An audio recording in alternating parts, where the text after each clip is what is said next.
अस्सलाम वालेकुम नाज़रीन, ख़बर से ख़बर में खुश आमदीद। मैं इफ्तिखार शराजी।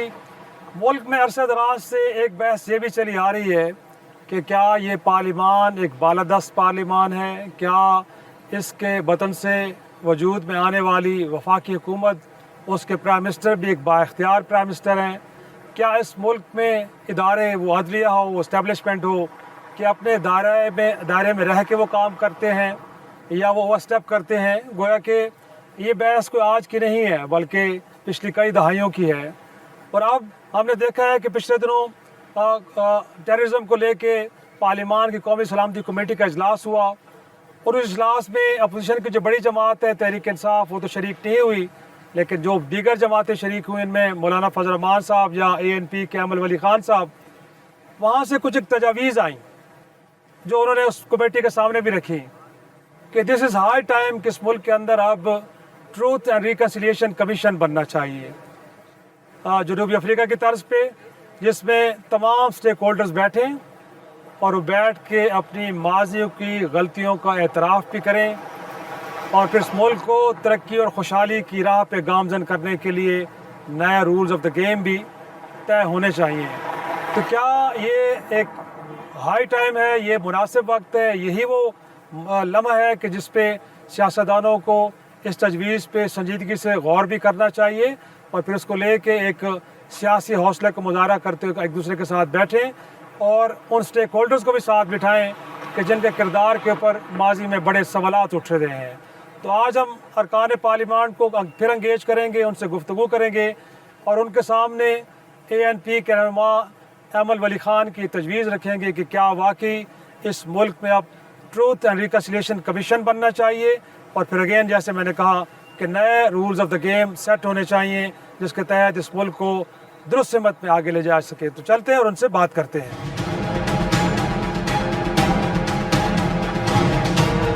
अमल वली खान साहब ने जैसे मैंने बताया कि एक तजवीज़ दी है ANP की जानिब से आई है कि ट्रूथ एंड रिकन्सिलिएशन कमीशन बनाया जाए, वो कि माजी की गलतियों पे माफ़ी भी मांगी जाए और आगे के लिए एक नया रूल्स ऑफ द गेम जो है वो तय की जाए। तो इस वक्त मेरे साथ मौजूद हैं रुकन कौमी असम्बली तहरीक इंसाफ सिद्दाउल खान कुंडी साहब। तो उनसे भी पूछते हैं कि तजवीज़ उन्हें कैसी लगी और क्या ये काबिल अमल भी है और सियासी जमात इसको वेलकम भी करेंगे कि नहीं करेंगे। बहुत शुक्रिया सर वक्त देने के लिए। इनफैक्ट आपने देखा होगा जो कौमी सलामती कमेटी के जो पार्लिमानी इजलास के बाद हमने देखा है कि कुछ सियासी जमातों की जानिब से कुछ तजावीज़ आई हैं जिसमें अमल वली खान साहब ने ANP से एक तजवीज़ दी। इससे पहले खाकान अब्बासी साहब इस तरह की बात कर रहे हैं कि ट्रूथ एंड रिकन्सिलिएशन कमीशन बने ताकि माजी में जितनी गलतियाँ हुई हैं एक तो उनको एक्सेप्ट किया जाए, माफ़ी मांगी जाए, फिर आगे के लिए चीज़ों को बेहतर अंदाज में लेके चलने के लिए कुछ नए रूल्स ऑफ द गेम तय किए जाएँ। तो क्या कहेंगे इस हवाले से आप? इसमें जी ये बात उन्होंने की है, ये ट्रूथ एंड रिकन्सिलिएशन कमीशन जो है ये हम टेक्निकल अल्फाज में अवाम को फंसा देते हैं। सीधी सी बात है, अफ़गान जिहाद का फ़ैसला रियासत ने किया था, उसके बाद मुशर्रफ के दौर में जो तालिबान के ख़िलाफ़ ऑपरेशन हुआ उसमें अमेरिका के कहने पे हमने जो कार्रवाइयाँ डाली तो वो भी किसी से पूछ के नहीं किया, सियासतदानों के एतमाद में नहीं लिया गया। जब तक ये अफगानिस्तान के हवाले से हम अपना मौक़िफ़ क्लियर नहीं करेंगे, हम असल में सियासतदान जो हैं या सियासी जमातें जो हैं वो रियासत पे एतमाद करने से कासिर हैं और यही एतमाद का फुकदान जो है वो आवाम में भी है।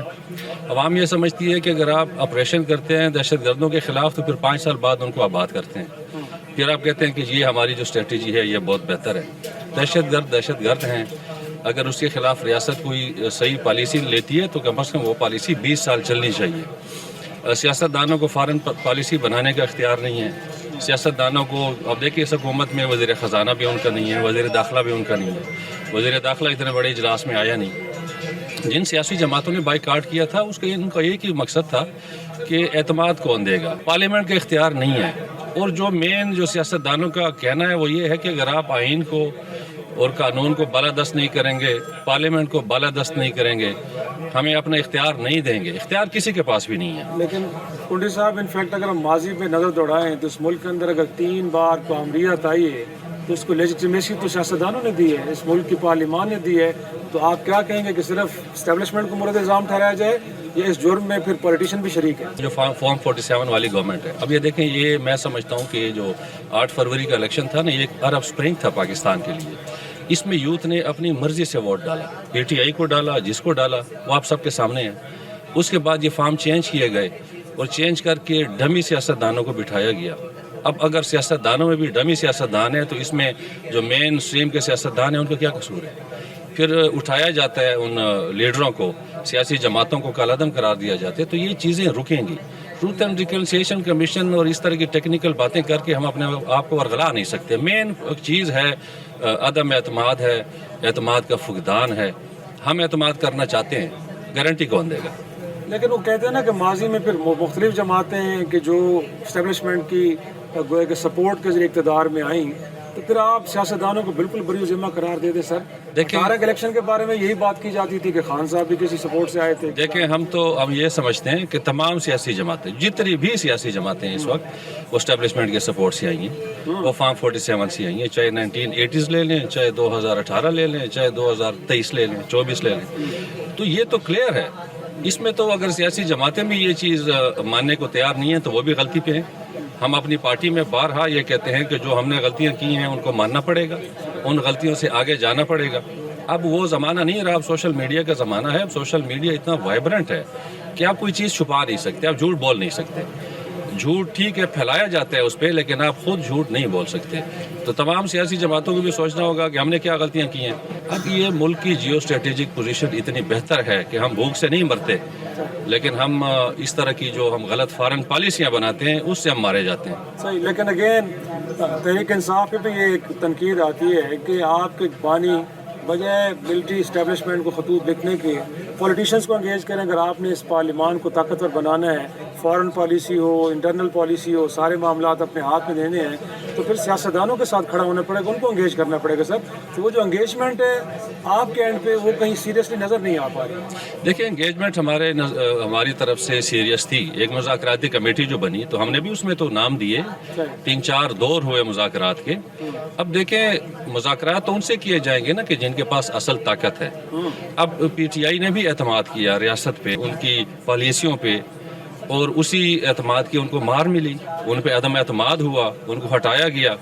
آج تک ہم یہ سوچتے ہیں کہ بھئی یہ ہم نے تو اعتماد کیا تھا آپ کے اوپر, آپ نے کیا کر دیا. ہر سیاسی جماعت نے اسی طرح ریاست پہ اعتماد کیا, ان کو سبز باغ دکھائے گئے کہ جی یہ پالیسیاں ہوں گی. لیکن اب یہ آپ کی بات درست ہے کہ تمام سیاسی جماعتوں کو اب یہ سوچنا چاہیے کہ کیا وہ فارن پالیسی اپنی خود بنانے کے موڈ میں ہیں, اختیار میں ہیں, یا وہ کیپیبلٹی رکھتے ہیں, یا داخلہ پالیسی پہ کیا وہ اختیار رکھتے ہیں, یا وہ ان کی اتنی کیپیبلٹی ہے کہ وہ کر سکیں. تمام سیاسی جماعتیں ریاست سے مار کھا چکی ہیں, اور اس میں سب جماعتوں کا کہتا ہوں, یہ نہیں کہتا کہ باقی اور پی ٹی آئی نہیں, ساری جماعتیں بیٹھیں, اور جن کے پاس اختیار ہے وہ اپنے اختیار چھوڑ کے ان کو دے دیں کہ بھئی آپ بیٹھے, جو آپ فیصلہ کریں مانیں گے. تو ایک براڈ کنسنسس اگر بن جاتا ہے, بہت اچھی بات ہے. جو لوگ کھڑے ہیں, اچکزئی صاحب ہیں یا مولانا صاحب ہیں, خاقان عباسی ہیں, تمام جماعتیں اس بات پہ اتفاق کرتی ہیں کہ ایسا کوئی کمیشن بننا چاہیے جس میں ملک کی اسٹیبلشمنٹ اور سیاستدانوں کو مل بیٹھنا چاہیے, نئے رولز اور گیم طے کرنے چاہیے, تو تحریک انصاف اس کو ویلکم کرے گی اور اس پروسیس کا حصہ بھی بنے گی. جی دیکھیں, نئے رولز آف گیم نہیں ہے, آئین ہے ہمارا, اچھا, اور قانون ہے ہمارا.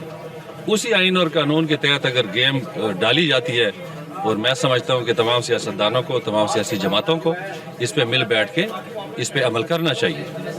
بہت شکریہ. داؤد خان کنڈی صاحب ہمارے ساتھ موجود ہیں تحریک انصاف کی جانب سے, اور ان کا یہ کہنا تھا کہ اس میں کوئی شک نہیں ہے کہ غلطیاں سیاستدانوں سے بھی ہوئی ہیں اور اسٹیبلشمنٹ سے بھی ہوئی ہیں, بٹ کورس کریکشن کے لیے سب کو ریئلائز کرنا پڑے گا کہ مل بیٹھیں اور اس ملک کی پارلیمان کو بالادست بنانے کے لیے کلیکٹیو ایفرٹ ہونی چاہیے.